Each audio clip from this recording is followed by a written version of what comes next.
Olá, meus irmãos, a paz do Senhor, vosso em Cristo, Josenilton Silva, professor da nossa escola bíblica dominical, através do nosso Facebook. Estamos em mais um encontro, em mais uma edição da nossa EBD online. Todos os domingos, a partir das 9 horas, nós aguardamos os irmãos e, louvando a Deus e aprendendo a palavra do Senhor, seguimos instruídos e edificados na doutrina, na palavra de Deus, no testemunho da igreja que tem zelado e tem procurado combater um dos grandes males de todos os séculos, desde o início da civilização, que foi a contrariedade aos princípios de santidade e de purificação e separação que Deus estabeleceu para o seu povo. E observando esses princípios, o povo se desviava, deixando de cumprir aquilo que eles tinham conhecimento. Eles não deixavam de cumprir o que não conheciam. Eles descumpriam de forma deliberada, voluntária, de forma prazerosa, aquilo que Deus já havia determinado e instituído como regra para que o seu povo fosse diferenciado da terra, dos outros demais. Paulo, escrevendo à igreja em Corinto, ele diz no capítulo 6, versículo 14 e 15, da sua primeira carta, que sociedade, ou que comunhão, ou que parte tem o ímpio com o profano, o justo com o injusto, Deus com Belial, e isso tudo para preservar a semente, o remanescente e a posteridade do povo do Senhor. Com esta palavra eu quero saudar a todos vocês, compartilhem o vídeo, convidem os amigos, para que a gente estude hoje o que seria naturalmente o encerramento da nossa EBD no terceiro trimestre, mas como nós temos atrasado uma lição, nós seguimos na naturalidade, das lições, e hoje nós estaremos com a penúltima, capítulo ou lição de número 12. Hoje seria a 13, mas vamos estudar a de número 12, que tem como título Esdras e Neemias combatem o casamento misto. Já deu para entender que a palavra hoje aqui, certo? Trata-se de misticismo, sabe? A palavra fundamental aqui hoje é misticismo. E para esse misticismo há uma temática especial ou específica que se trata do casamento. Então, o que Esdras e Neemias, depois de 80 anos, dada a primeira expedição que chegou do cativeiro, Esdras e Neemias veio e, quando chegou em Jerusalém, enfrentou uma grande dificuldade, que foi o povo que não tinha observado as orientações de Zorobabel, quando doutrinou e orientou o povo a serem santos, a não se misturarem com os outros povos, a não procurarem relacionamento ou sociedade alguma com outros povos, mas eles descumpriram, E quando Esdras chegou e Neemias também, encontraram essa grande dificuldade que foi essa miscigenação, certo? Que trouxe um certo misticismo. O povo se tornou místico. O que é miscigenar? Miscigenar é uma mistura de essências e naturezas diferentes, que torna-se uma miscigenação, levando a uma espécie de misticismo, ou seja, torna-se uma manifestação de uma mistura que gera então uma nova identidade, por parte daquele povo. Então, Esdras e Neemias, quando chegou, encontrou essa dificuldade, o casamento. E esse misticismo se deu, justamente na sociedade do casamento. O povo começou a casar-se com povos estranhos, com povos daquelas terras, e daí o povo começou a ser um povo misturado no seu sangue, no seu remanescente, na sua posteridade, e consequentemente tudo aquilo que eles tinham passou a ser dominado, influenciado, desde o culto até as propriedades, a própria educação mesmo dos filhos passou a ter uma mistura de filosofia, de doutrina, de regra. Por quê? Porque eram casados com pessoas que não eram cristãs, não eram casados com pessoas crentes, certo? Isso aí é uma séria advertência para todos nós, o que Paulo chama de jugo desigual, e o jugo aqui é algo que impõe domínio, jugo é algo que impõe direção e controle. Então, quando ele é desigual ou desproporcional, ele vai trazer prejuízos, vai trazer desconfortos, vai trazer intrigas, brigas e principalmente divisões. Portanto, essa é a lição que nós vamos estudar e já de antemão abrindo e aguçando a mente da igreja para que desde os relacionamentos de amizade, namoro, noivado, casamento, não mantenham, sociedade, conforme Paulo escreve à igreja em Tessalonicenses, quando ele diz que devemos notar aquele que não anda segundo a doutrina, para que, notando, possamos não nos associarmos com tais pessoas, corrigindo e repreendendo, para que eles sejam consertados do seu mau caminho, né? Então, Esdras e Neemias combatem, certo? E a expressão combater literalmente é guerrearam contra esse forte inimigo que chamava-se a miscigenação no casamento, ou seja, a mistura de naturezas, de povos, a mistura de crenças ligadas ao casamento. Deus sempre proibiu e sempre vai proibir, certo? Todo tipo e qualquer tipo de sociedade entre o crente e o ímpio, entre o que serve a Deus e o que não serve, porque são visões diferentes, ideias diferentes, são naturezas diferentes, e você cristão que está pensando em se relacionar com alguém que não é crente, você está quebrando um princípio não apenas veterotestamentário, ou seja, do Velho Testamento, como também, principalmente, do Novo Testamento e nas suas 3 divisões, tanto dos evangelhos, quanto das cartas doutrinárias, quanto no livro da Revelação, que João escreve, chamado de Apocalipse. Todos eles vai falar dessa preservação da santidade. O casamento não apenas é uma identidade espiritual, como ela atua fisicamente, dada a relação sexual. E quando você tem uma contração de núpcias, ou nem ao menos chegue com alguém que não é crente, logicamente você está prostituindo seu próprio corpo, está prostituindo a sua alma, o seu espírito, e Deus quis preservar um povo, como está escrito na Bíblia Sagrada, um povo seu, um povo peculiar, um povo adquirido para ser praticantes de obras zelosas e obras já dantes preparadas desde a fundação do mundo para que este povo ande nessas obras. Portanto, Esdras e Neemias encontrou essa grande dificuldade. O texto áureo da nossa lição está escrito em 2 Coríntios 6,14. Está escrito: não vos prendais a um jugo desigual com os infiéis, porque que sociedade tem a justiça com a injustiça? Que comunhão tem as trevas com a luz, ou a luz com as trevas? Não é? Não tem comunhão. Então, quando eu penso em me associar, em ter relacionamentos íntimos, de amizade, de namoro ou de casamento com alguém que não é um cristão e mais um crente, certo? Que tenha compromisso, um crente que ande segundo a doutrina, que tenha a mesma visão que você tem, principalmente você que é uma liderança, que tem uma chamada para servir ao Senhor, que tem uma unção dada por Deus para atuar, certo? Não apenas participar do culto, mas servir, assistir na casa do Senhor. E você deve avaliar bem se este pretendente, ele tem essa visão, ele tem esse apoio, por parte dele com relação a você, entendeu?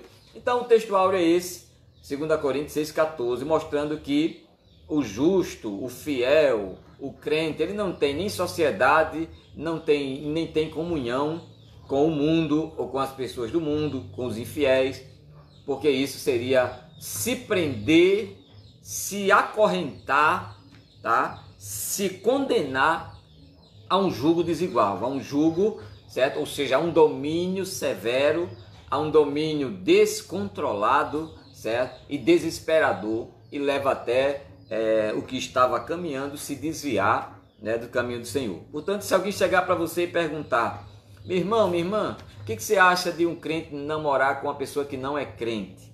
Certo? Você responde na bucha, certo? 2 Coríntios 6,14, mostrando que nenhum tipo de sociedade o crente deve ter com o ímpio. E sociedade aqui, certo? É um laço estreito de relacionamento, certo? Que torna-se um dependente do outro, né? Seja no casamento, seja em que área for, ok?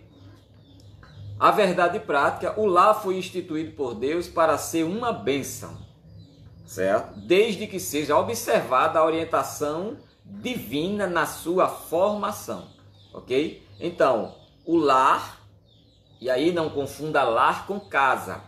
Há 3 maneiras distintas de dividir, ou melhor, 4, de dividir essa estrutura chamada família. Primeiro, o casal. Segundo, o lar. Terceiro, certo? Implica-se na prole, ou seja, a família institucional. E quarto, casa, certo? Começa com o casal, ou seja, casamento. Não existe família sem casamento, tá? Pode se juntar uma eternidade de pessoas, mas se não há a bênção do matrimônio, não é uma família. É apenas uma junção de elementos, de membros, certo? Com o casamento vem, certo? O lar, ou melhor, a casa, melhor dizendo, a casa. Com o casamento vem a casa, forma-se, certo? Um lar, que é a convivência desse casal neste departamento exclusivo. Por isso que, quando se casa, é natural e é importante que se busque o próprio lar. Você convive num lar diferente, você convive num lar exclusivo, um lar próprio. Por isso que quem casa, e por mais que a sogra, o sogro seja apaixonante, né, seja amoroso, certo? E eu me acomodo nesses primórdios de estar na casa deles, certo? Não tendo a minha casa, seja ela alugada, seja ela própria, certo? Quando eu não faço isso, eu quebro uma regra e vou ter problemas de exclusividade, problemas de comunhão, problemas de intimidade, certo? E depois vou reclamar que eu não estou tendo paz, que todo mundo quer se meter na minha vida, não é assim? Por isso que a ordem é casamento, segundo, casa, certo? Ou seja, um departamento, um ambiente, certo? Diferenciado, pronto para estabelecer-se um lar, que é a convivência do casal, certo? Para que se forme uma família, certo? Para que se constitua aí uma família, certo? Então, casa, lar, família, né? Que parte do casamento. Então, esse lar que começa com o casamento foi instituído por Deus, certo? Então, o lar, que é a convivência do casal, não existe um lar sem um casamento, certo? O lar, a palavra lar vem de lareira. A palavra lareira, você sabe que é aquele fogão, né? Aquele fogo que se levanta na parte mais interna da casa, geralmente na cozinha, usado para esquentar. Então a palavra lar vem de lareira, que significa lugar mais íntimo da casa, que aconchega, que acomoda, que acolhe, certo? Que aquece, certo? O relacionamento de quem está diante daquele fogo. Então, o lar deve aquecer o casamento, e não o casamento aquecer um lar, certo? Se eu começo num casamento correto, certo? De crente com crente, 2 crentes com a visão espiritual de ministério, porque o que eu tenho aconselhado a jovens é que não classifiquem, é que não selecionem as suas pretendentes apenas pelo sentimento, mas pela visão do chamado. Porque não adianta você amar desesperadamente, certo? De verdade mesmo, mas ela não ter o mesmo chamado que você. Essa pessoa não ter a mesma visão que você tem. Daqui a pouco você vai querer estar ensinando numa escola bíblica, querendo a companhia dela, ela vai querer estar numa praia. Crente, mas vai querer estar lá. Daqui a pouco você vai querer ir para um evangelismo e ela vai dizer, não, eu não gosto, né? Então, quer dizer, um sentimento que é verdadeiro, mas que é prejudicado, que é sofrido por conta de uma desproporcionalidade de chamada, de visão missionária, certo? Então, observe muito bem isso, para depois você não casar com alguém que depois você tem uma chamada pastoral e aquela pessoa não ter essa menor importância, ou não dá a menor importância para isso, e a sua carreira, a sua visão será prejudicada por conta de seu cônjuge, porque você se deixou cegamente analisar pelo que você sentia e não pelo que Deus estava mostrando a olho nu para você, ok? Certo? Então, o lar foi instituído por Deus. Primeiro ponto. Segundo, foi ordenado sobre esse lar a natureza de uma bênção, ou seja, foi instituído para ser uma bênção. Toda bênção serve para abençoar. O lar que me abençoa e não eu que abençoo o lar. Se o lar foi instituído por Deus e o lar é a convivência do justo casamento, em harmonia, em concordância, o lar foi instituído para ser uma bênção para o casal. O lar foi instituído para aquecer, para acomodar, certo? O lar foi instituído para confortar o casal nas suas friezas, nos seus gelos, sabe? Nas suas deficiências. E o fogo desse lar, certo? Que nunca deve se apagar, ele deve estar sempre ardendo no casal, ok? Certo? E foi instituído para ser uma bênção, desde que seja observada a orientação da sua formação. Então a gente percebe aqui nessa verdade prática 3 verdades, certo? A instituição divina do lar, a bênção divina do lar e a ordenança divina, certo? Para a conformação desse lar. Ou seja, Deus já predestinou, já pré-estabeleceu tudo o que havia sido tratado para que esse lar fosse um edificador, um abençoador do casal, e sendo assim uma casa, certo? Em harmonia, uma casa prazerosa, uma casa em que quem olha e quem vê encontre, conforme o Salmo 128, né? Uma mesa rodeada de filhos como plantas e uma casa em sua volta com uma mulher, certo? Dando frutos, né? Uma ave frondosa e frutífera, com a administração de um homem que teme a Deus, né? Um bem-aventurado homem temente ao Senhor, ok? A nossa leitura bíblica em classe está em Êxodo capítulo 9, versículo 1 ao 4, Neemias capítulo 3, 23 a 26, 9, versículo 38, capítulo 10, versículo 1, 29 e 30. São os textos que tratam da lição de hoje. Como objetivo, o que nós vamos aprender? Que o casamento misto foi uma das grandes dificuldades enfrentadas pela liderança de Esdras e de Neemias.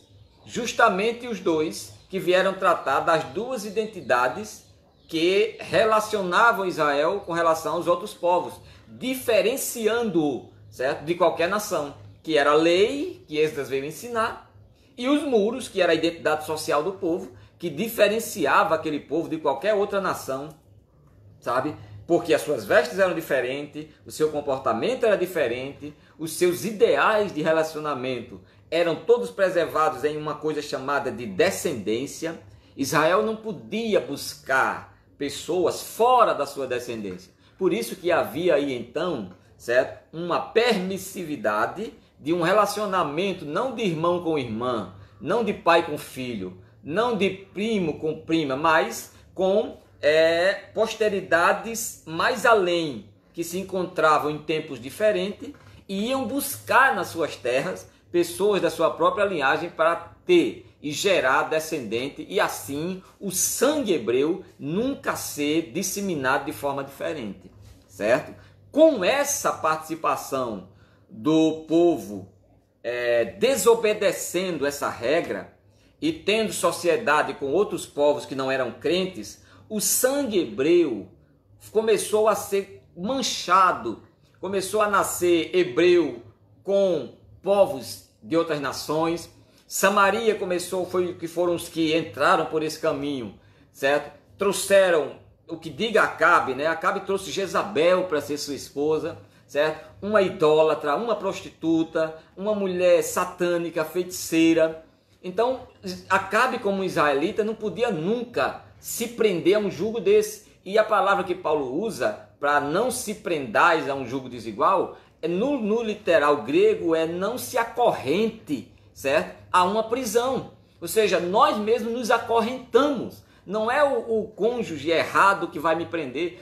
A orientação de Paulo é você não se prenda. Não se prenda a um jugo que você sabe, certo? Que aquela pessoa não é crente, não é uma pessoa de Deus e nem adianta dizer ela me ama ou ele me ama, é uma pessoa boa, porque é uma quebra de princípio, é uma quebra de doutrina, certo? E quando muitas vezes também sendo crente, também vale o jugo desigual, porque é uma pessoa que não tem a mesma visão que você, é um crente que anda desordenado, que não recebe a mesma doutrina e que não anda segundo os bons costumes do cristão. Então também é um jugo desigual, você nem deve, Senhor, mas eu estou gostando, certo? Jesus vai dizer, eu sei que você está, mas você vai orar e eu vou repreender isso da sua vida, porque não é uma pessoa para você, você vai ter problemas, você vai gerar, certo, prejudicar seu ministério, sua vida, suas emoções e até a sua salvação, ok?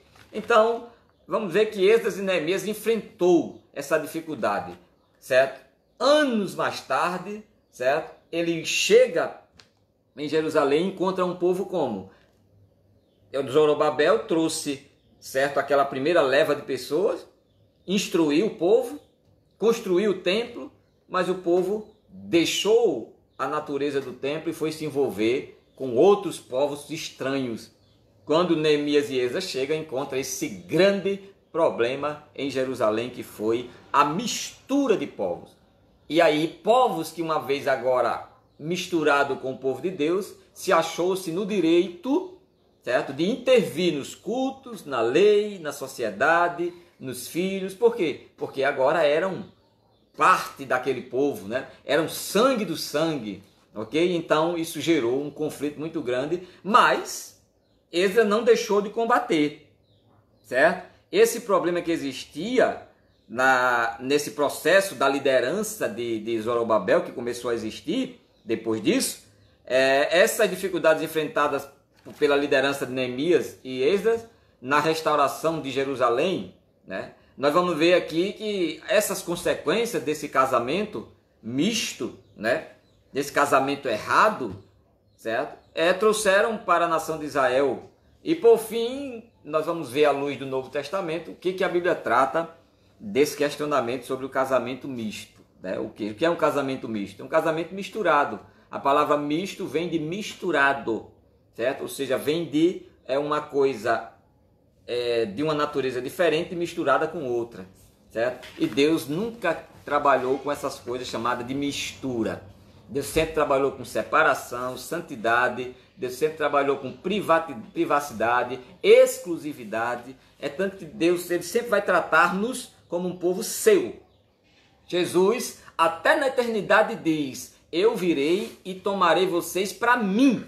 Você vê como a exclusividade de Jesus é tremenda, né? Comigo e com você. Ele diz, eu não vou tomar vocês para os meus anjos, eu vou tomar vocês para mim. Vocês serão meus, né? Então, aqui é essa grande orientação da Bíblia Sagrada. O casamento misto no período de Esdras e Neemias, o relato do casamento, né? Ao chegar em Jerusalém, os escribas e sacerdotes, certo? Esdras é informado de um grande problema que estava entranhado no meio do povo, e não fazia 2 anos, 3 anos, 4 anos, não. Fazia mais de 50 anos que esse problema estava entranhado no meio do povo, certo? Os que ficaram antes de ir para o cativeiro aderiram a isso. Quando os do cativeiro voltaram, acharam esse povo já misturado, entraram no mesmo rumo deles, certo? Abraçaram aquela ideia, certo? Constituíram, certo? Famílias, lares, casas, certo? E formaram casamentos. Eles violaram 4 valores. O do casamento, casaram com pessoas que não eram crentes, certo? Constituíram um lar que não tinha a bênção de Deus, certo?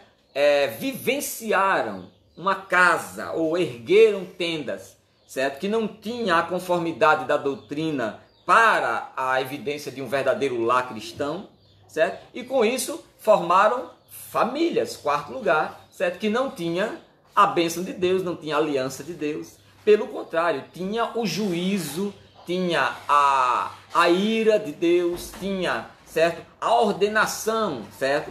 Das pragas sobre aquela casa, porque não se engane, Deus é amor, mas também é fogo que consome. E esse fogo que consome aí, ele tem as duas variantes, tanto o fogo que purifica, certo? Como o fogo que destrói, certo? Então, quando nós insistimos no erro, o fogo vai nos destruir.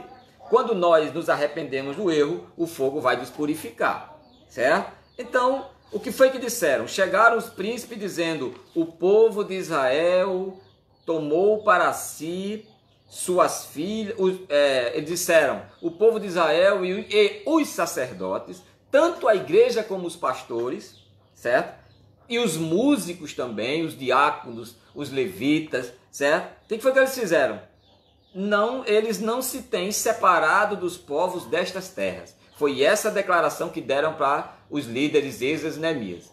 Neemias, Esdras, o povo, os sacerdotes e os obreiros não têm deixado os povos dessa terra. Eles não têm se separado, certo? Por quê? Porque tomaram das filhas, tomaram das suas filhas para si e para seus filhos. De suas filhas quem? Das filhas do mundo. Tomaram das mulheres do mundo para serem suas filhas. Você vê duas coisas importantes aqui. Primeiro, que o erro partiu da figura masculina. O pecado partiu da liderança. O povo, cabeças, homens, os sacerdotes, pastores e os levitas, que não tinha levita mulher, tinha levita homem, porque a palavra levita, certo? Havia 4 naturezas de levitas, que as pessoas hoje ensinam que é só quem toca. Essas coisas chega, sabe? Precisa estudar a Bíblia para aprender, né? Certo? Então, essas qualidades de levitas, nenhum deles tinha mulher. Nenhuma. Eram homens, certo? Que atuavam no serviço que depois, certo? Foi um protótipo, foi uma maquete do que viria a ser diáconos, auxiliares de trabalho, certo? Obreiros no sexo masculino, certo? Mas vamos deixar aqui, porque para não fugir muito. O problema é que todo esse problema aqui, primeiro, partiu da figura da liderança masculina, porque, certo? Eles é quem tinham a primazia da ordem, da orientação, do governo. Então, o povo, homens, os pastores e os obreiros não se separaram das coisas do mundo. Antes, casaram com mulheres que não tinham nada a ver com o seu Deus, o seu ministério, a sua vida espiritual, certo? E não só fizeram isso, mas pegaram as suas filhas e casaram com elas, com homens que não tinham a natureza de Deus, o chamado de Deus. Tomaram para si filhas, certo? Tomaram suas filhas para si e para seus filhos. Pegaram os seus filhos, melhor dizendo, né, no masculino também, e casaram com outras mulheres. Então ficou um pastor, um obreiro, o levita, casando com mulheres que não eram cristãs, crentes, pegou os seus filhos e casaram também. Então não gerou nem a descendência, nem teve chance de resistir, porque até os próprios filhos dele, que poderia se separar disso, casou-se também com pessoas que não eram crentes. Então quando Neemias chegou, e assim se misturou a semente santa com os povos desta terra. Foi a declaração que deram a Neemias e a Esdras quando chegaram em Jerusalém. Depois de mais de 50 anos, o povo estava envolvido, mais de 80 anos, o povo estava envolvido nisso, nesse casamento misto. Não se consertaram com a pregação de Zorobabel, nem a edificação do templo, certo? Voltou o povo o seu coração para Deus. Um povo que casou-se com mulheres mundanas, deu seus filhos para se casarem com mulheres mundanas, certo? E mais de 80 anos estava um povo misturado. E para separar um povo desse, certo? Esdras veio e durante 7 dias passou lendo a lei, pregando a palavra. Neemias, né, passou, certo, todo um tempo instruindo o povo, reedificando os muros, ok? Mas a declaração que trouxeram para Esdras foi: Esdras, o povo de Israel, os sacerdotes e os obreiros, os levitas, não se separaram dos povos dessa terra. O que eles fizeram? Tomaram mulheres do mundo para eles e para os seus filhos. E assim se misturaram a semente santa com os povos dessa terra, certo? E os descendentes dos que haviam chegado cerca de 80 anos antes, né, como nós estamos dizendo, não haviam observado a dedicação exigida por Zorobabel, certo? Eles não haviam ouvido isto, porque quando chegou, né, muitos não tinham ouvido isso, e contraindo casamento misto, 25 anos depois, esse mesmo erro foi identificado por Neemias, certo? No capítulo 3, versículo 23, que mesmo depois dos judeus terem feito uma aliança prometendo não se misturar, se misturaram. Mesmo os judeus prometendo para Zorobabel, prometendo até para o próprio Esdras mesmo, certo? E a para Neemias, que não ia se misturar com o povo do mundo. Lembra? Lição passada, Esdras passou 7 dias lendo a lei. Houve um quebrantamento, houve um conserto, houve uma comoção ali naquele culto. Mas depois, 25 anos depois, o povo continua, certo, caindo nos mesmos erros, voltando, certo, a se misturar com o povo, certo? Isso traz uma lição tremenda para a gente. Se nós não atuarmos numa obra chamada de manutenção da nossa purificação, manutenção da nossa santidade. Santidade não é um estado estático, gente. A santidade não é um estado desprocessual, não. A santidade é um estado processual. Por isso que precisa de mantimento, precisa de manutenção, precisa de desenvolvimento. Paulo orienta dizendo: desenvolva a vossa salvação. Não é algo pronto. Pronto é o estado de liberdade, certo? Em Cristo Jesus. Ele tem a liberdade para a gente. Mas a partir do momento que a salvação ela for desenvolvida conforme os moldes e os princípios da doutrina de Cristo. Se a gente fugir dela, certo? Logo esse estado de liberdade que é pronto em Cristo, certo? Está escrito, Paulo disse: se o Filho vos libertar, verdadeiramente sereis libertos, certo? Ele não trata disso, certo? Que se o Filho vos libertar, nunca mais você será perdido, nunca mais você será passivo a se desviar. Não. Ele diz: se ele libertar, você é liberto, certo? Agora, a orientação seguinte é: não viva mais você, mas Cristo viva em você. E a vida que você quer viver agora, viva no Filho de Deus e não mais conforme você vivia. E o povo, a declaração do povo foi essa, certo? Que o povo, começando pela identificação dos homens, liderança masculina. Eles disseram: olha, os pastores, o povo, começou pelo povo. O povo começou a se envolver. A liderança, ao invés de combater, ou seja, os pastores, se deixou levar pelo mesmo rumo. Em entrando no mesmo rumo, se misturando com mulheres pagãs, mundanas, olhou para os seus filhos e disseram: vamos também.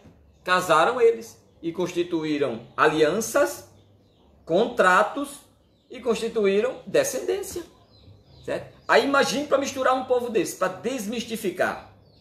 Alguém sai para lá e diz: esse aqui é sangue de hebreu, porque casou comigo, teve filho comigo.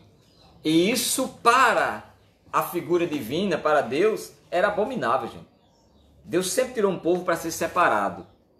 E qual foi a reação de Esdras e Neemias? Ao ser informado da transgressão do povo, o sacerdote Esdras revelou uma profunda tristeza de coração.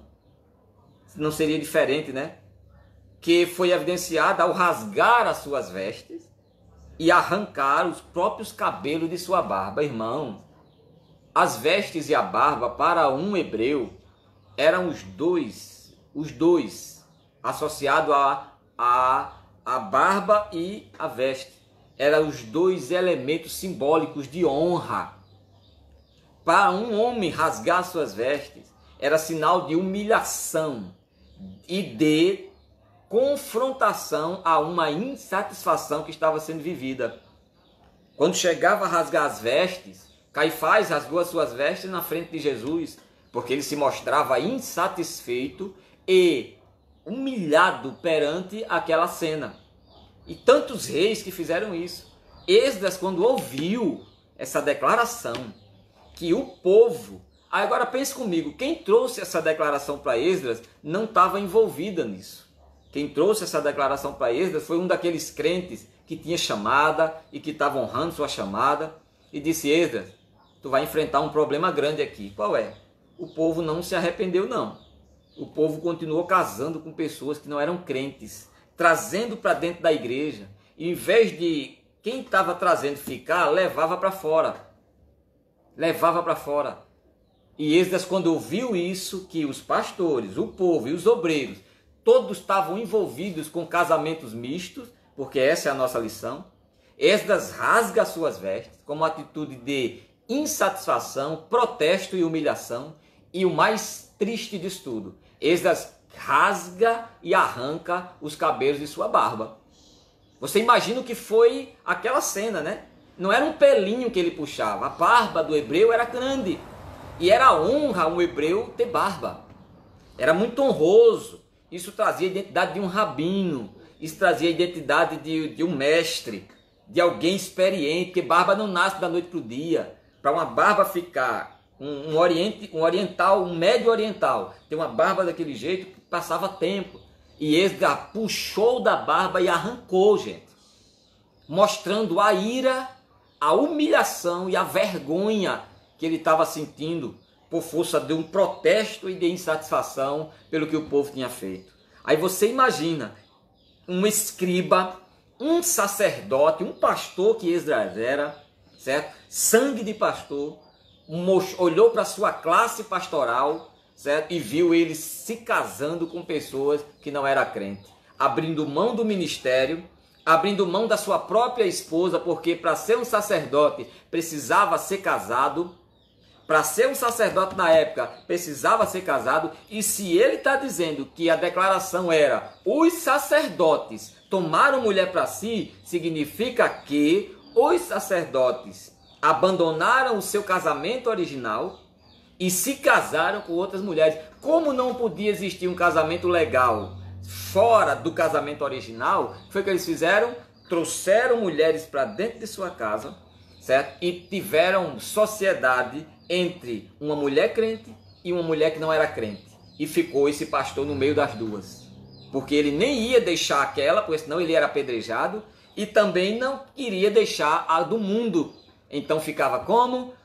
O sacerdote ou o pastor judeu trazia a mulher do mundo para dentro de Jerusalém, para dentro de sua casa, formava um lar misturado e uma família de filho crente e filho não crente. E com as duas mulheres. Era assim que estava. E Esdras, quando soube disso, ele rasga a barba, o sangue desce, porque puxar a barba não é fácil, né? Nem é fácil arrancar, porque precisa de muita força, porque o fio de um médio oriental, desde o cabelo, lembra de Sansão? Por que Deus falou tanto das tranças do cabelo de Sansão, das 7 tranças?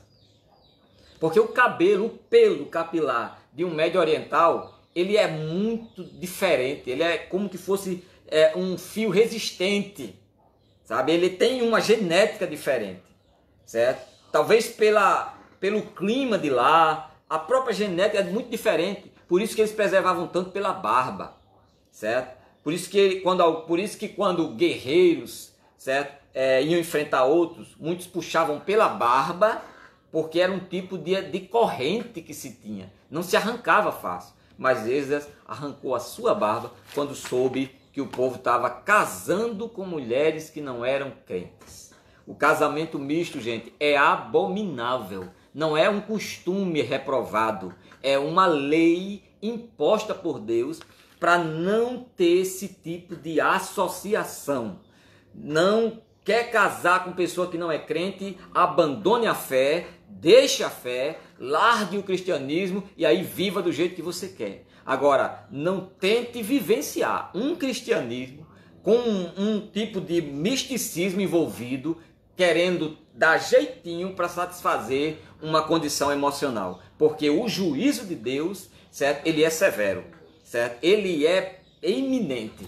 Por quê? Porque não vai prejudicar só você. Esse casamento misto vai prejudicar a identidade da igreja, vai prejudicar a sociedade da sua congregação, certo? Vai levar um mau testemunho, certo? Do nome de Jesus para quem você diz que é crente, porque só o que tem por aí é isso. É gente dizendo que é crente, mas namorando com quem não é crente, casando com quem não é crente. Só o que tem por aí é gente que se diz, até que prega, que canta, né? Mas trazendo costumes de Jezabel para dentro de sua casa. Pessoas, né? Tendo relacionamento com pessoas que não é crente, certo? E isso a Bíblia abomina e reprova. Isso é doutrina, isso não é costume, certo? E isso não é aconselhamento, isso é ordenança, certo? Aconselhamento é uma coisa, ordenança é outra, né? Aconselhamento é dado com base numa visão, certo? De alguém se submeter a uma avaliação. Agora, ordenança não. Ordem se cumpre, né? Ordem se cumpre sem questionar, certo? Então, a reação de Esdras foi essa. Pega da sua barba e rasga, né? Atitude e um sinal de humilhação expressa essa profunda tristeza.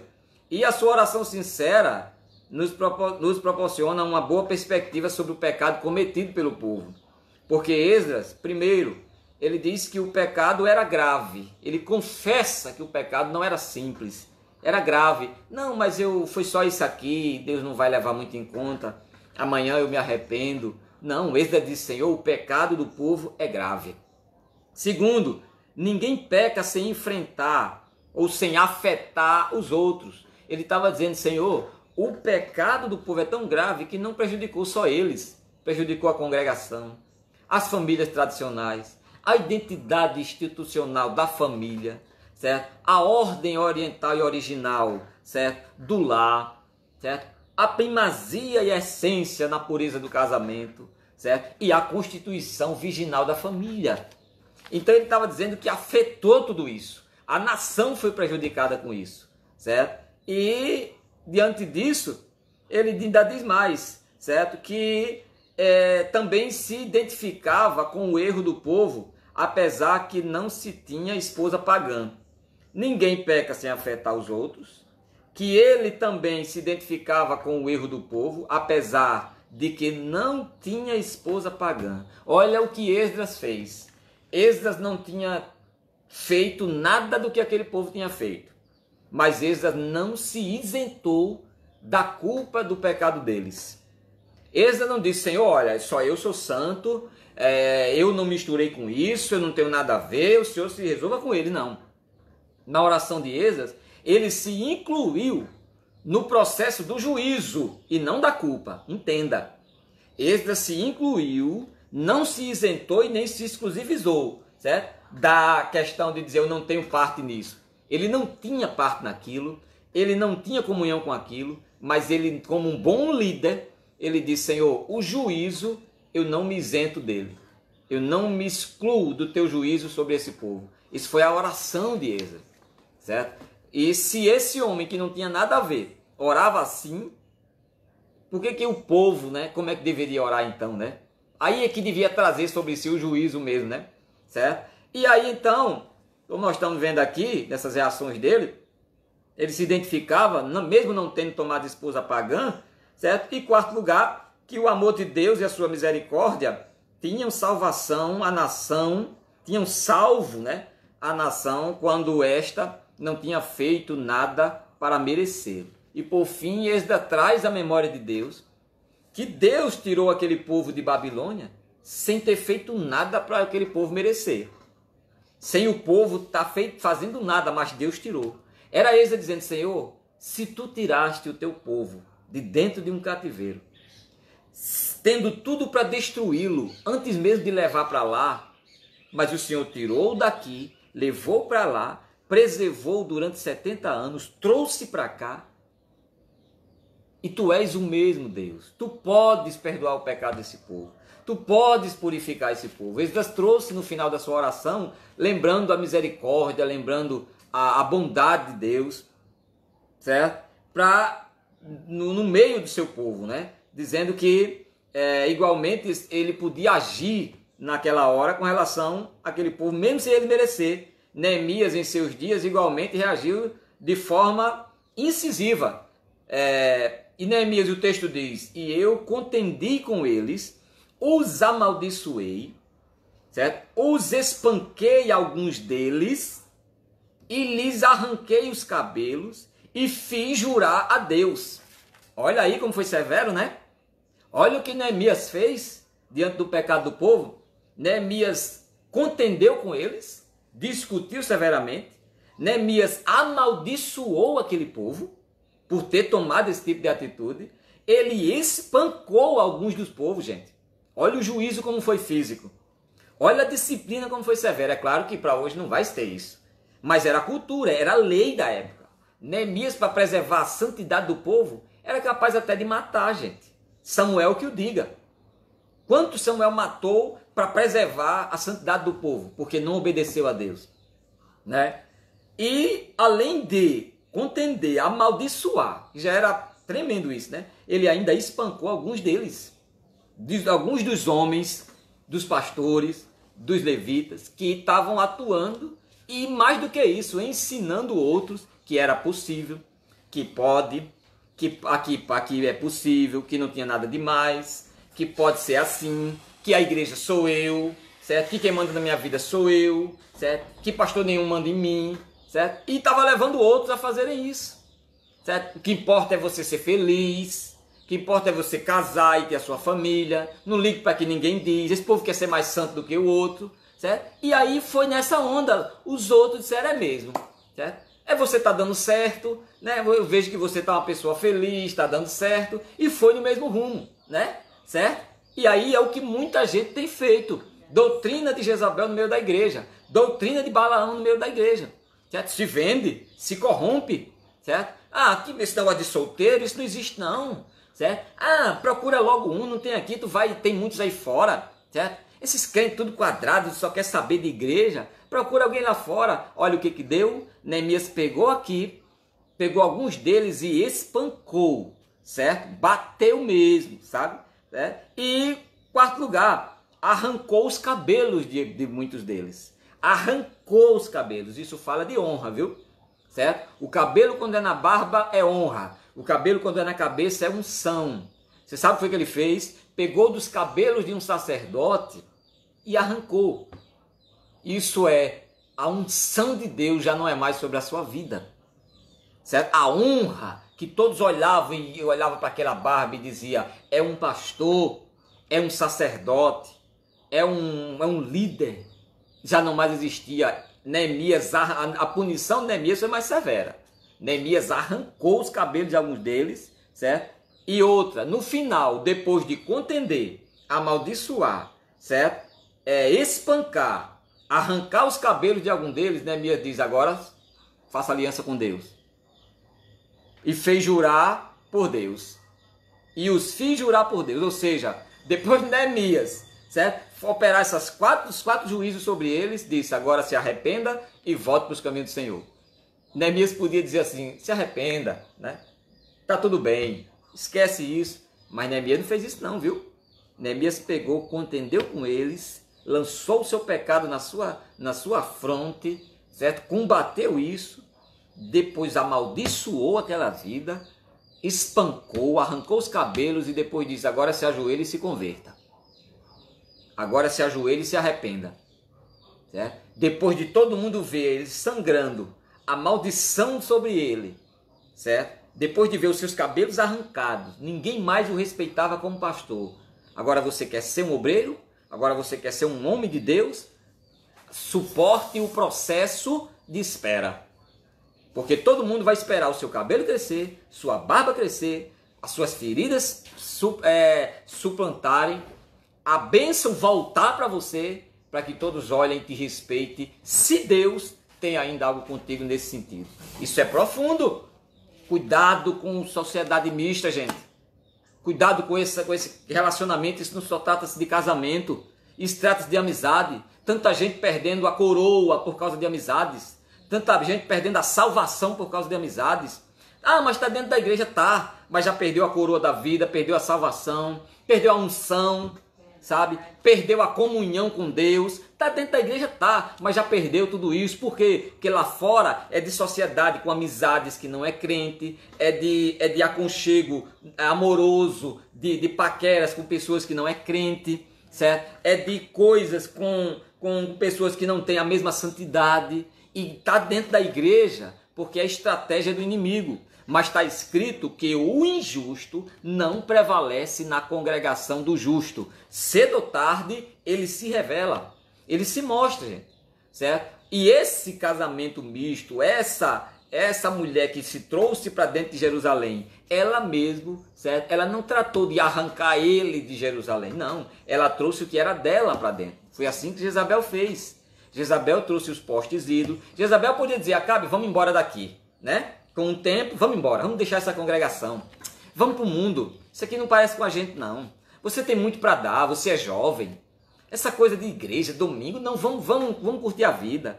Ao invés dela tirar ele de lá, não, ela trouxe para dentro de Jerusalém os seus postes ídolos, as suas culturas, e foi mudando os costumes de Acabe. Foi mudando a filosofia. Com isso, ela nem precisou dizer vamos. O próprio Acabe disse vamos, porque é o que gera, certo? Porque é o que gera, para que o diabo lance na cara depois que foi você que se prendeu ao jugo desigual. Não foi ela que lhe prendeu, não foi ele que lhe prendeu, foi você que se prendeu. Porque a responsabilidade da observação da lei não está no ímpio, está no justo. É você que tem que ver quem serve e quem não serve. É você que tem que observar o que é puro e o que não é puro. O mundo está na dele, é cego. Para ele tudo é bom, para ele tudo é certo. Mas você não. Você é que sabe a diferença entre o justo e o injusto. O santo e o profano. O fiel e o infiel. O que é Deus e o que não é. Portanto, Deus cobra de você. O juízo não vem sobre o ímpio, não. O juízo vem sobre o justo. Deus não tem juízo sobre ímpio. Certo? Deus não tem juízo sobre ímpio, Deus tem condenação sobre o ímpio. Agora, sobre o justo, Deus julga. Sobre o justo, Deus tem juízo. E sobre o justo, Deus pesa a sua mão, Deus pesa essas 4 leis aqui que Neemias operou sobre o povo. Primeiro, a contenda. Deus passa a ser um contendeiro com esse povo, com esse crente. Ou seja, Deus não tem parte. Certo? Segundo, a maldição de Deus vai estar sobre uma pessoa dessa, sobre esse crente. Terceiro, o espancamento de Deus vai estar sobre ele. De que forma? Deus vai utilizar de situações práticas para você sentir no corpo, certo? A sua mão. E quarto, Deus vai rasgar o cabelo, tirar, ou seja, a unção, para que todo mundo veja, certo? Como você era e como você é agora. Ah, como os cabelos dela era bonito, como os cabelos dele era bonito. Agora estão arrancados. Olha como esse irmão se vestia bem, agora é tudo rasgado, é tudo manchado. Por quê? Porque se desviou de um propósito de Deus. Guarde essa frase para a gente seguir aqui. Deus só tem juízo sobre o seu povo. Viu? Deus só tem juízo sobre o seu povo. Sobre o ímpio ele tem condenação. E esse dia vai chegar. Certo? Sobre o que não é dele, Deus não julga. Jesus disse: a própria palavra que eu falei julgará. Mas sobre o povo de Deus, que é dele, como um bom pai, ele corrige, ele disciplina, ele julga, certo? Ele amaldiçoa, certo? Entendeu? Ele castiga, certo? Então o juízo de Deus sobre um casamento misto está sobre a parte que lhe pertence, que era aquele crente. Deus julgará a mim e a você por conta de casamentos mistos. De eu ser um crente e me envolver com pessoas que não é crente. Tem gente que prefere se envolver com pessoas que não é crente do que ter relacionamento, sociedade e amizade com pessoas que são crentes. porque diz que já conhece há muito tempo, que é uma pessoa boa, que ali ele me entende. É estratégia de Satanás, viu? Deus tem... É proibido ter amizade com pessoas que não é crente? Claro que não é proibido. Lógico que não é. É proibido você se relacionar com pessoas assim? Lógico que não é. O que é proibido é se misturar. Misturar, certo? A mistura é que é a proibição. Até você estar aqui e ela aqui, tá certo. Mas quando se mistura, certo? Aí ela tem par com você, você tem satisfação com ela e aí tornou-se uma miscigenação de natureza. Ok? Então, gente, a reação do povo. A gente viu que a declaração do povo foi essa. O povo, desde os pastores, o povo e os obreiros, todo mundo está casado com pessoa que não é crente. Jerusalém está tomado de ímpio. Tá uma fétida situação dentro de Jerusalém. Meu irmão, estava tão sério que Esdras rasgou as barbas, né? Rasgou a barba. Era Esdras dizendo: eu não tenho mais autoridade sacerdotal sobre vocês. Vocês não me veem mais como um pastor. Sem ter culpa nenhuma, viu? E qual a reação dele? Fez isso. E agora, qual é a reação do povo? Comovido pela reação de Esdras, certo? Com o erro que cometeram, está em Êxodo capítulo 10, versículo 1. Uma grande congregação de Israel se uniu ao seu líder, certo? Diante da casa de Deus para chorar, em reconhecimento do seu pecado, e decidiram reatar aliança com Deus. O real avivamento envolve mais que palavras, resulta em novas atitudes, em mudança de comportamento. Atitudes em mudança de comportamento. Não é atitudes e mudança de comportamento. É atitudes dentro do comportamento. Certo? Porque alguém tem atitudes aqui, mas se comporta diferente. Essas atitudes aqui devem estar no comportamento. O povo, quando viu que Esdras fez aquilo, se reuniu um grupo para apelar, para interceder, para buscar algum tipo de solução para aquilo. Choraram, reconheceram, porque viram a disciplina que alguns sofreram, certo? Quais foram a disciplina? Esdras contendeu com eles, Esdras amaldiçoou, espancou e os fez jurar pelo nome de Deus. Os fez fazer aliança com Deus. Quando eles viram isso, certo?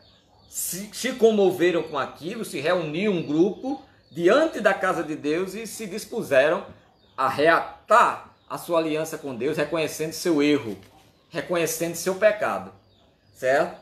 E essas três fases aqui, a declaração de quem tinha se guardado, denunciando o pecado do povo, certo? A reação de Esdras, assumindo o juízo de Deus sobre si, coisa que não era para ele sofrer aquilo, mas ele se incluiu naquilo, né? Não tirou a sua vida fora. A reação do povo em perceber as reações que Neemias teve de punir mesmo, certo? Não passar a mão ali, não dar jeitinho, certo? Começaram a causar temor nos sacerdotes. Começaram a causar temor nos pastores, nos obreiros, no povo, certo? Para que pudesse então tirar do meio deles o que era impuro. Tirar, banir. Gente, escute uma coisa. Tem pecados, tem coisas que não é Deus que vai tirar da minha vida, não. Não é o Espírito Santo que vai tirar, não. Sou eu e você. Nem peça para Deus repreender, que Deus não vai.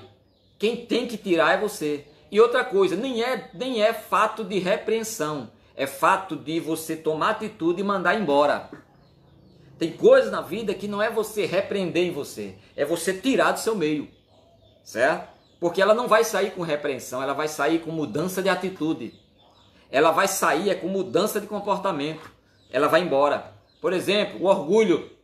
O orgulho não é algo que você diz está repreendido. O orgulho é algo que você diz: eu vou me humilhar e vou me tornar uma pessoa simples, certo? Amorosa. Pronto, ele automaticamente sai. O orgulho vai embora, certo? Ok? O que é repreensivo é uma coisa que tem influência ou manifestação maligna. Aí eu não tenho força para mandar embora, aí eu tenho que repreender no nome de Jesus. Mas orgulho, arrogância, certo? Prepotência, certo? Comportamentos anticristãos, obras que desagradam a Deus, isso aí não é para repreender, isso é para mandar embora. Como é que eu mando embora, irmão? Fazendo o contrário.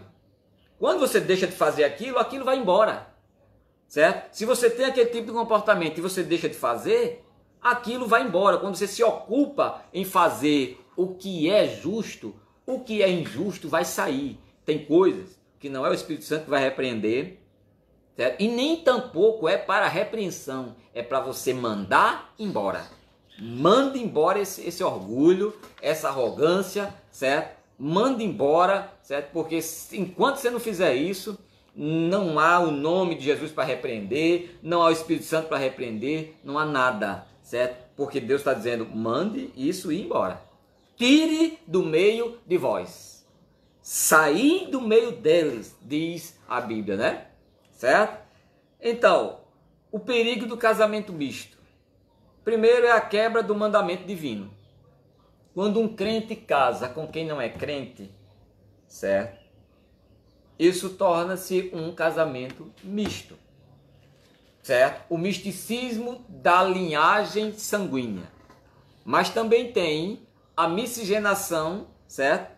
Da linhagem espiritual. Ou seja, um crente casando com um crente que já é casado com outro, certo? Mas que, porque não se separou, porque já não vive mais com o outro, agora se acha no direito de estar envolvido com o outro. É lógico que, segundo a lei, essa pessoa não vai poder casar, porque ela está contratualmente comprometida. Cartório nenhum vai fazer esse casamento. Mas, já que não pode, nós vamos nos associar a uma moda que apareceu agora, chamada de união conjugal, né?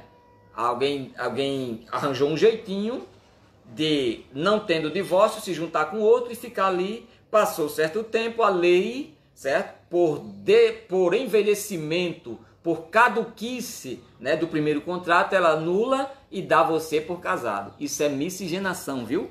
Não é porque você está casando com outro crente, que de crente não tem nada, porque se fosse crente, não estava fazendo isso, né? Se fosse crente, não tinha separado. Se fosse crente, mesmo que fosse separado por alguma situação, certo? Ele não ia se envolver até que Deus desse o veredito final, certo? Se tratando de um possível divórcio por permissão, certo? Fora isso, querido, certo? É casamento misto, é união mista, certo? E lembre, o juízo de Deus está sobre o seu povo, não é sobre o mundo. Às vezes a gente diz, Deus está julgando o mundo, né? Às vezes diz, isso é juízo de Deus sobre o mundo. Aprenda hoje, juízo de Deus é tão santo que é para aquele que é dele. O juízo de Deus é tão puro que só opera sobre aquele que pertence a ele. Que é para ninguém mais estar dizendo, aí, o senhor está julgando uma coisa que não é tua. O senhor está disciplinando uma coisa que o senhor não tem direito. Nem isso Deus se dá o direito de alguém questionar, né? Deus diz, eu estou julgando o que é meu. Eu estou disciplinando o que é meu. Eu estou lançando da minha presença o que é meu. Eu estou tirando da minha terra o que é meu. Certo? Então eu faço do que é meu que eu quero, diz o Senhor. Certo? Então, Paulo diz, como pode a criatura feita, a ferramenta, dizer ao seu possuidor, ao seu dono, por que me faz assim? Ok? Então, o juízo de Deus é sobre você e sobre mim. E graças a Deus por isso. Que Deus tem juízo sobre a minha vida. Graças a Deus que Deus julga a minha vida e a sua. Porque se Deus não operasse juízo sobre nós, nós não tínhamos disciplina, não tínhamos controle, não tínhamos rédea, certo? O crente só presta, certo? Debaixo de rédea, certo? O conselho que deram a Salomão foi tão severo que disseram, Salomão, bota esse povo debaixo de açoite e esse povo nunca mais vai deixar de te servir. Lógico que esse aconselhamento aí não funcionou. Foi um erro do povo lá, ok? Então, o perigo é a quebra do mandamento divino. O ato da exogamia, né? Exogamia gamia é a ideia de relacionamento marital, relacionamento conjugal, né? A ideia de bigamia, certo? É duas mulheres, enfim, dois homens, duas mulheres com dois homens, ou uma mulher com dois esposos, né? ou um esposo com duas mulheres. É o relacionamento múltiplo, né? Certo? E essa exogamia é de dois para lá, né? Ou seja, o povo não trouxe só uma mulher, o povo trouxe várias, certo? A prostituição, o adultério estava envolvido tudo intrínseco um ao outro. O povo trouxe tudo essa praga para dentro deles e tornou-se uma gamia, certo? Sem precedente, né? Não era mais uma bigamia agora de duas, era agora uma exo, né? Isso é a ideia de dois a mais, né? Muitos relacionamentos se constituíram lá, ok? Certo? E esse perigo, um deles é esse, a quebra do mandamento divino. E a desobediência, era uma desobediência, né, expressa ao mandamento divino devido à sacralidade do propósito de Deus em relação à nação de Israel. Deus havia constituído a nação de Israel para ser santa, para ser sagrada, certo? Uma sagrada família, uma consagrada família, e não um povo misturado, e não um povo que agora tinha sangue diferente, né? Quando Deus olhasse para o sêmen daquele útero, daquela mulher, daquela hebreia, quando Deus olhasse para o sêmen daquele hebreu, melhor dizendo, ele ia ver dentro de um útero impuro, dentro de um útero profano, dentro de um ventre que o seu Deus era os vários deuses desse mundo, mas estava lá, um crente disseminando a sua raiz em um território que Deus já havia amaldiçoado. O que vai nascer daí? Né? Então, depois vem os problemas, né? Depois vem as coisas, vai dizer por quê. Certo? Então, o real avivamento envolve, certo? Isso. Então, o que a gente entende aqui? Que na era, não era preconceito divino a exigência da separação das nações pagãs, mas sim uma preocupação com a integridade e a santificação do povo escolhido. Certo? Deus não tinha preconceito no sentido de rejeitar, certo? Vamos dizer assim, a vida em si, certo? De quem não era crente. Porque o propósito de Deus era que esse povo olhasse para Israel e se tornasse um povo como o povo de Deus. Mas Deus tinha, sim, uma rejeição, uma abominação, certo? E um desprezo a tudo aquilo que eles faziam. E Deus não queria isso para o seu povo, ok? Deus não queria isso para o seu povo. E se Deus disse não se misture com eles, a ordem de Deus não foi para eles, não se misture com o meu povo. A ordem de Deus foi para o seu povo, não se misture com o mundo. Certo? A orientação da doutrina de Deus não é para o mundo, é para a igreja. Certo? A orientação de Deus quanto à sua doutrina é para a igreja. O evangelho é para o mundo. A doutrina é para a igreja. Anote aí onde você está para você lembrar. O evangelho é para ser anunciado ao mundo. A doutrina é para a igreja. Deus não vai cobrar fundamento de doutrina nenhum para o mundo. Deus cobra da sua igreja. Porque doutrina constitui-se em leis institucionadas ou instituídas para um povo que pertence a um reinado. Certo? A doutrina são leis impostas a um povo que faz parte de tal reino, que é o povo de Deus. Então a doutrina é para o crente. O evangelho, que é a salvação em Cristo Jesus, é para o mundo. É para ser pregado lá. Então Deus vai cobrar a sua doutrina, certo? Do seu povo. Ok? Então a quebra do mandamento divino é o primeiro caso. O que gera mais o casamento misto? Leva à perda da identidade, gente.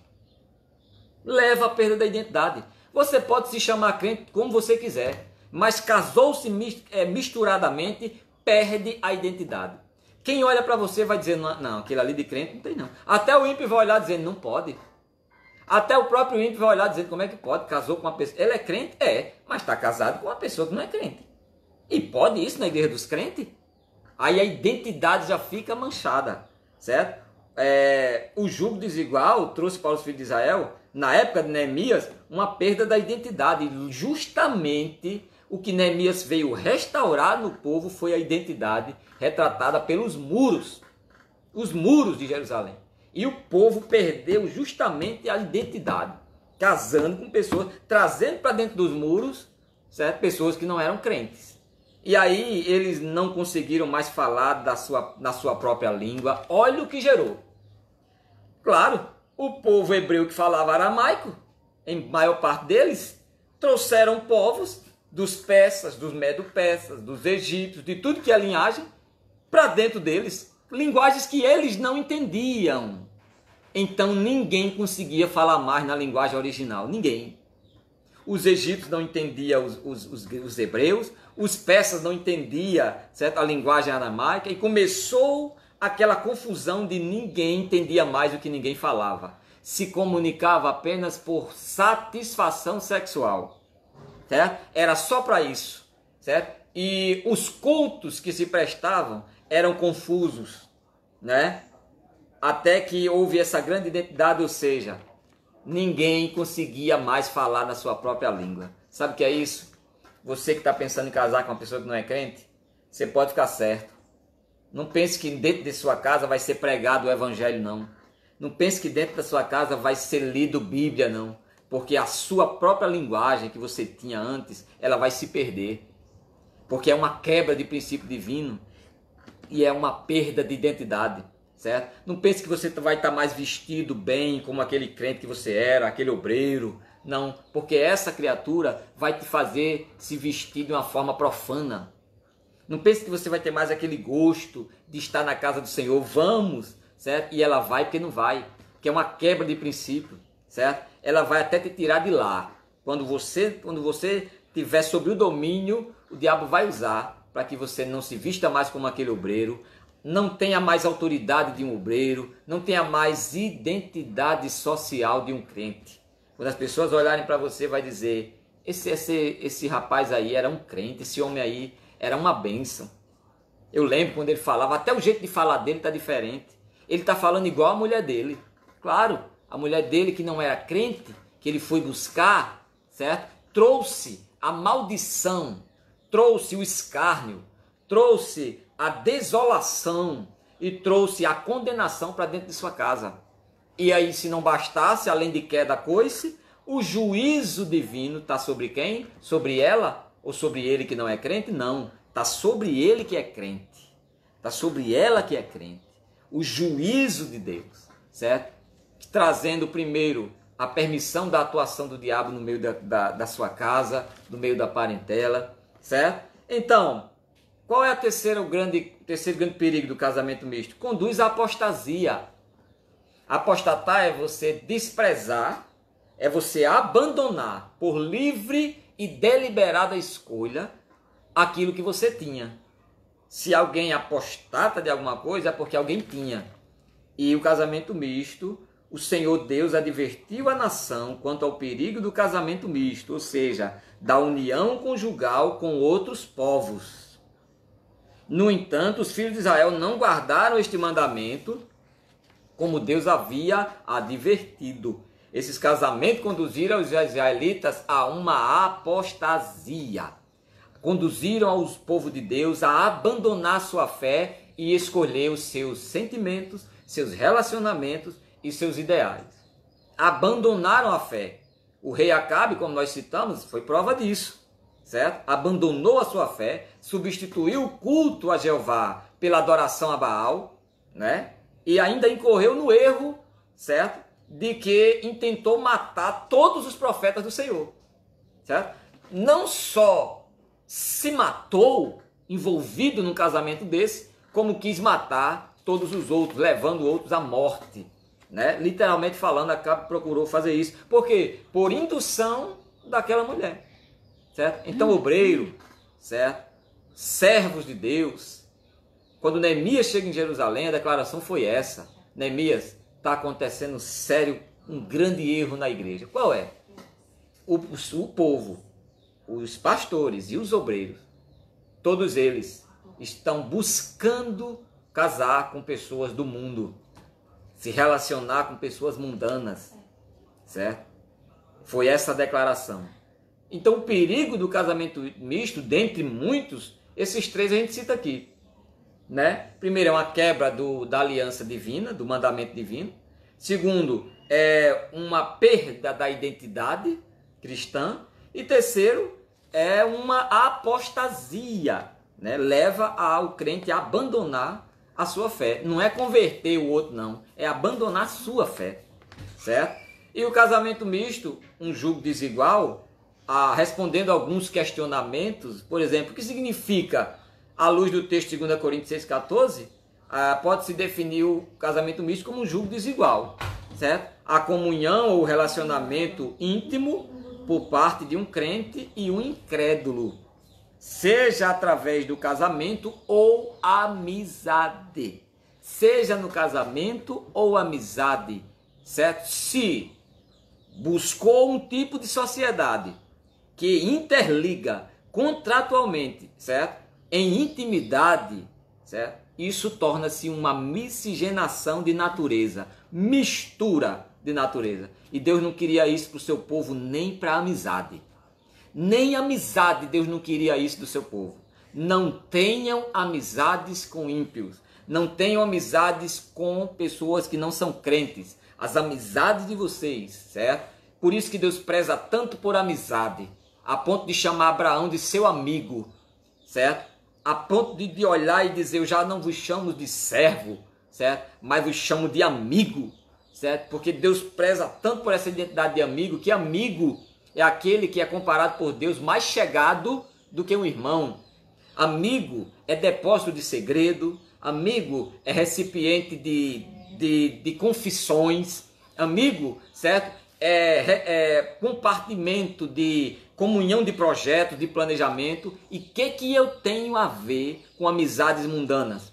Certo? Daqui a pouco eu vou estar me tatuando como ele faz, vou estar me vestindo como meu amigo se veste, vou estar na mesma linguagem dele, porque vício é uma coisa que se aprende, certo? Você vai estar falando igual a ele. Pedro, quando não era amigo de Jesus, andou tanto com Jesus que começou falando igual a Jesus, certo? Pedro não era amigo de Jesus, mas quando começou a andar com Jesus, ter amizade com Jesus, né? E não venha dizer, mas Pedro era do mundo, né? Não, Pedro não era do mundo, certo? Pedro era um judaísta convertido a uma fé hebraica, que estava aguardando a chamada de Deus, o advento do Messias. Quando ele veio e passou a conhecer que o Messias estava entre eles, ele disse, agora eu vou ser seu amigo, certo? Então, esse julgo desigual, ele não é só para casamento, não. É para amizade também. E se para amizade já serve, e eu digo mais, para amizade entre os próprios crentes. Um crente que anda na linha e um crente que anda desordenado. Não tem amizade com esse não, porque não vai dar certo.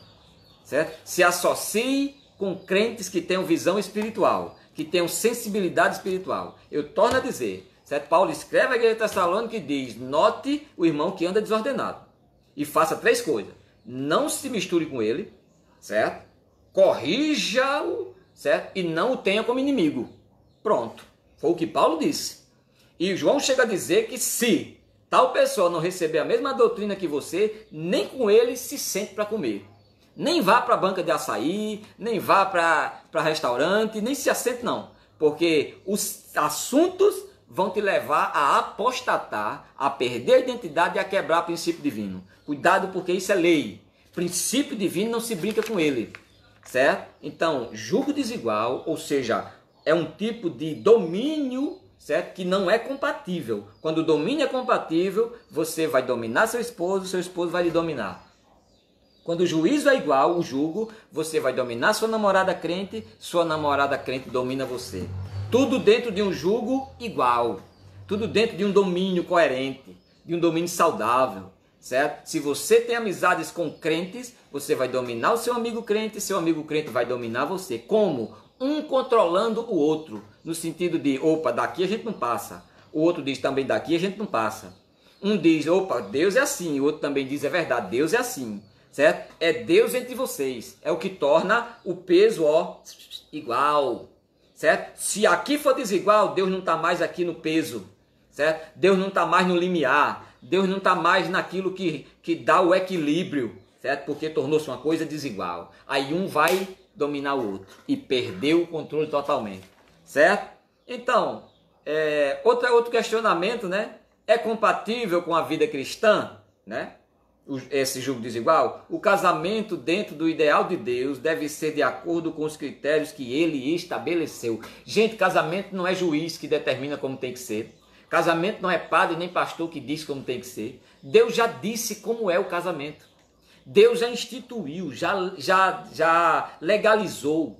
Deus já institucionou as suas leis para que o casamento desenvolvesse sobre elas, certo? E fosse sustentado por aquilo. Casamento não é ideia de, não, o meu eu faço assim, você faz o seu assim. Casamento já foi dito por Deus como tem que ser, gente. O casamento deve ser santo. O casamento deve ser entre um povo de uma mesma natureza, certo? De uma mesma natureza. E eu vou ser bem profundo no que eu vou dizer, certo? Até você que não é crente, se você inventar de casar com um crente, traz maldição para você. Antes você casasse com uma pessoa da sua mesma linhagem, certo? Antes você casasse com um descrente como você é. Mas se você levar um crente para dentro de sua casa, você vai levar maldição para dentro dela. Se você casar ou namorar com uma menina crente ou um menino crente, você vai levar maldição para dentro de sua casa, certo? Se o crente casar com um descrente ou namorar com um descrente, levando ele para um relacionamento, o crente não vai trazer maldição para dentro dele. Ele vai levar maldição para ela. Para ele vai estar levando juízo de Deus. Para ele vai estar levando juízo de Deus. E para aquela pessoa, ele vai estar levando condenação, maldição, infelicidade, tudo por quê? Porque casou com um crente. Quer prova disso? Tentaram se casar com a Arca da Aliança. Passou 70 anos longe do povo. Ninguém aguentou a arca. A arca trouxe maldição para a casa dos filisteus. Porque tentou manter sociedade com o que era santo. E aí não dá, né, filho? O santo não se mistura com o profano não, viu? O santo não se mistura com o que é imundo, certo? Quando a arca chegou na casa dos filisteus, os filisteus tentaram manter relacionamento com ela, certo? O poste ídolo dos filisteus caiu nos pés da arca. Desabou. Por quê? Porque era um crente dentro da casa de um profano, de um ímpio, certo? Dentro da casa de uma pessoa que não teme a Deus, certo? Ia levar maldição, certo? Então, portanto, preste atenção, você que não é crente, certo? Não tente se relacionar com um crente não, certo? Porque se esse crente aceitar, ele vai levar maldição e condenação para dentro de sua vida. Então, case com uma pessoa que não é crente, da sua mesma natureza, case com uma pessoa que não é cristã, e depois Jesus vai e trabalha na vida de vocês. Case legalmente, namore legalmente, certo? Agora, com julgo desigual, tanto é maldição para um lado como é juízo para o outro, certo? E você, crente, se está pensando em namorar, em ter sociedade de amizade, relacionamento íntimo, confessando seus segredos, suas emoções, seus projetos, para quem não é crente, certo? Você vai estar trazendo juízo de Deus sobre você, porque você vai estar declarando e revelando coisas que Deus tem preparado para você. E Deus não vai expor isso não, certo? Então preste atenção. Então o que é mais? É compatível com a vida de cristã? É lógico que não é. Não é compatível porque o que Deus já estabeleceu para amizade saudável, relacionamento verdadeiro, já está escrito e como deve ser. Então qualquer coisa que passe disso é de procedência maligna. Qualquer coisa que parta disso é de natureza satânica, certo? A pessoa não tem culpa nenhuma, certo? É uma pessoa boa, é uma pessoa legal, você conhece, certo? Lhe respeita, mas é uma pessoa que não tem o mesmo espírito que você, certo? Pode ser da mesma família, pode ser amigo, pode ser o que for. É um julgo desigual, é um domínio desigual. Então, limite este tipo de relacionamento. Limite isto, certo? Não há parceria, não há amizade, não há relacionamento íntimo, certo? Porque se fizer isso, vai violar um princípio divino e aí vai trazer maldição e juízo. Tá? Certo? Não é compatível? Claro que não é. Não vos prendais a um jugo desigual. Então não é compatível. Não dá, não combina com você. Tá? O ímpio, um crente não combina com você. Crente, um ímpio não combina com você. Certo? Ok? Serva de Deus, um rapaz que não é crente não combina com você. Servo de Deus, uma moça que não é crente não combina com você. Tá? E eu mais uma vez vou além. Crente que tem chamada de Deus, que quer servir ao Senhor, Perceba como esse crente anda, que você está querendo se chegar, certo? Percebe a precedência dele, a procedência dele. Percebe o estado em que ele se encontra, como é que ele anda, o que é que ele pensa em fazer, certo? O que é que ele tem como ideal, certo? O que é que ele tem como objetivo para a vida cristã dele, para a vida espiritual. Você for namorar com um crente que só pensa em família, deixe ele, certo? Se você for se envolver com um crente que só pensa, não, eu penso na minha casa, eu penso em ter isso, lhe dar o melhor, eu penso em fazer a pessoa mais feliz, lhe dar uma casa, um carro, coisa parecida, lhe dar conforto. E se esse crente não pensa em você como uma crente, não pensa em nada na casa de Deus, pode abandonar, você pode dizer, serve para mim não. Porque não adianta eu morar em palácios e a arca está debaixo de árvore, disse Davi. Viu? Davi percebeu a arca debaixo de árvore, em cima de monte, levando sol e chuva, certo? E quando incitaram Davi, Davi, constrói um palácio para ti. Davi olhou e disse, como é? Desde que eu cheguei aqui, a arca, eu estou vendo ela, sobe monte, desce monte, está debaixo de árvore, certo? Não adianta eu ter um palácio, uma família, não adianta eu ter um laço amoroso, certo? Unificado, se Deus na minha vida está ao relento. Se eu, na presença de Deus, estou jogado no meio do deserto. Então, se essa criatura, certo, tiver projeto para você e Deus estiver fora desse projeto, a obra estiver fora desse projeto, certo? Então pode abandonar, porque vai servir de maldição para a sua vida. Vai trazer juízo de Deus para a sua vida, certo? Então, o que é mais? É uma legítima... A dissolução do casamento legitima a dissolução do casamento, ou seja, torna o casamento uma ilegalidade. Essa união conjugal, ou esse julgo desigual, ele legitima a dissolução do casamento? Isso é uma pergunta, ou seja, o que é legitimar? Legitimar é confirmar a legalidade e a verdade do que se é, certo? A dissolução é a dissolução, é a perda da identidade, é a quebra dos princípios, sabe? É a fragmentação, sabe? É desfazer aquilo que era inteiro. O que é a pergunta aqui? Que essa união desigual, ela deixa a integridade do casamento destruída? A imagem do casamento ela é destruída? Certo? Esse foi um dos questionamentos respondidos pelo apóstolo Paulo à igreja de Corinto, na primeira carta, no capítulo 7, versículo 1, 12 e 13. Certo?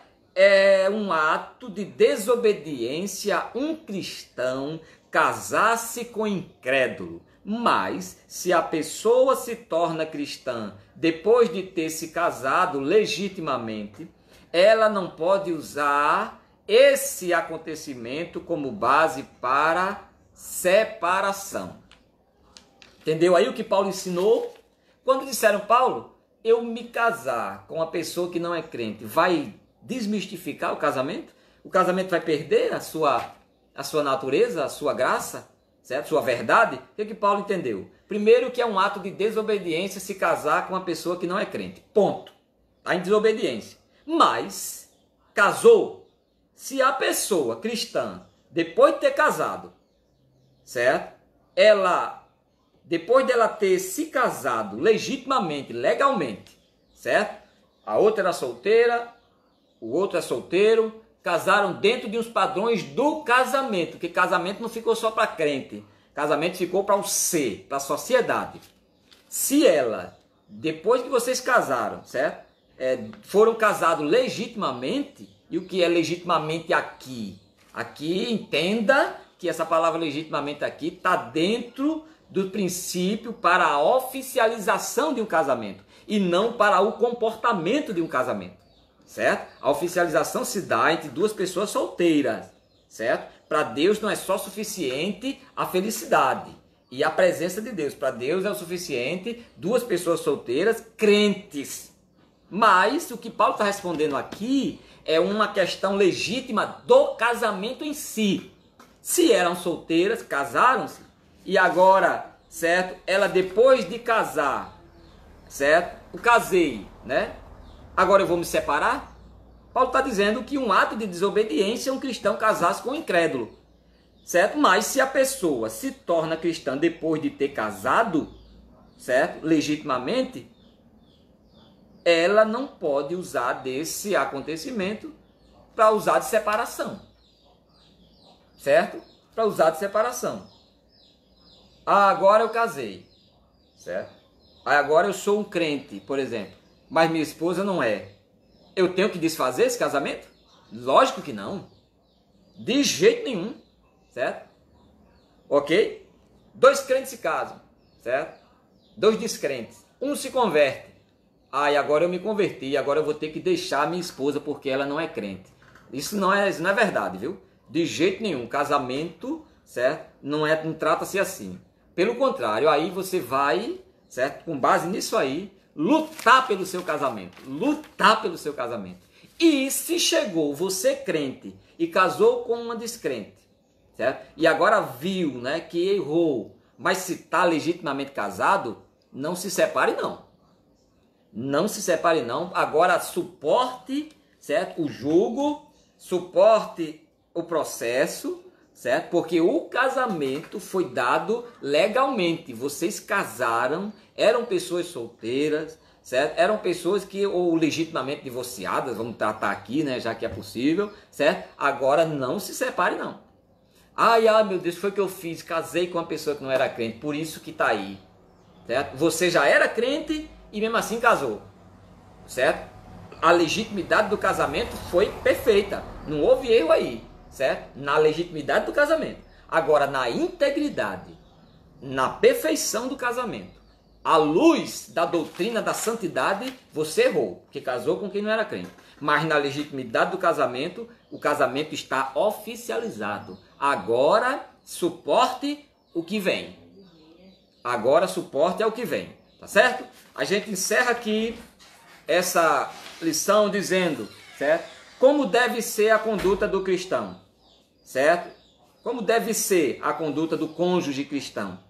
Alguns dos membros da igreja que estavam em Corinto haviam sido salvos depois de se casarem. Depois, quando se casaram, se converteram, certo? Mas os respectivos cônjuges ainda não haviam se convertido. Certo? O marido se converte, a mulher não. Os 2 se casaram, nenhum era crente. Aí um resolveu aceitar Jesus. O que se faz? Se separa? De jeito nenhum. Vocês não casaram em pecado. Certo? 2 crentes não se casam, certo? Em pecados, a não ser que se casem por adultério, prostituição, coisa assim. Mas dentro da legitimidade do casamento, não casaram em pecado. Um se converteu, certo? Deve lutar pelo seu casamento. Paulo respondeu essa questão. Agora, um crente com um descrente, certo? Que Deus abomina esse tipo de união mista. Aí Paulo responde que deviam permanecer com os cônjuges não convertidos, enquanto estes não crentes assim consentissem, né? Enquanto eles quisessem, né? Porque de repente, se ele quisesse separar, você ia obrigar ele a ficar? Não, certo? E aí, a salvação não altera o estado civil. Pelo contrário, deve intensificar a relação matrimonial, como bem aconselhou Paulo, certo? O apóstolo Pedro, melhor dizendo, certo? Tratando de que tornavam-se os dois uma só carne, certo? Então, gente, tá aí. Chegamos a essa conclusão dizendo: a família decorrente do casamento é uma dádiva de Deus ao homem. Portanto, precisa ser valorizada, conservada sob a proteção divina, certo? Que Deus guarde as famílias, que Deus continue sobre a sua vida, certo? Lhe fortalecendo e preservando seus filhos, certo? Olhando para você como um homem de Deus, uma mulher de Deus, que preza pelos princípios divinos para o casamento, certo? E aprendam que os seus filhos que estão crescendo, eles devem ter relacionamentos saudáveis à luz da palavra de Deus, certo? E se ele, que não é crente, seu filho, vier a casar, logicamente com uma pessoa que não é crente, certo? E eles vierem a se converterem, um dos dois não aconselhem a se separar. Diga: não, você é crente, ele não é, mas continue. O casamento foi santificado na sua instituição e é aperfeiçoado na sua obediência. Ok? Deus abençoe. Vosso em Cristo, irmão Josenilton Silva. O vídeo vai ficar no nosso YouTube, né? Confere lá, deixa o seu like, certo? Seja de reprovação ou de aprovação, mas é importante que você faça para a manutenção do vídeo no canal, ok? Compartilha, divulga, essa mensagem é para os nossos dias. Que Deus abençoe, a paz do Senhor Jesus Cristo a todos, em nome de Jesus. Amém.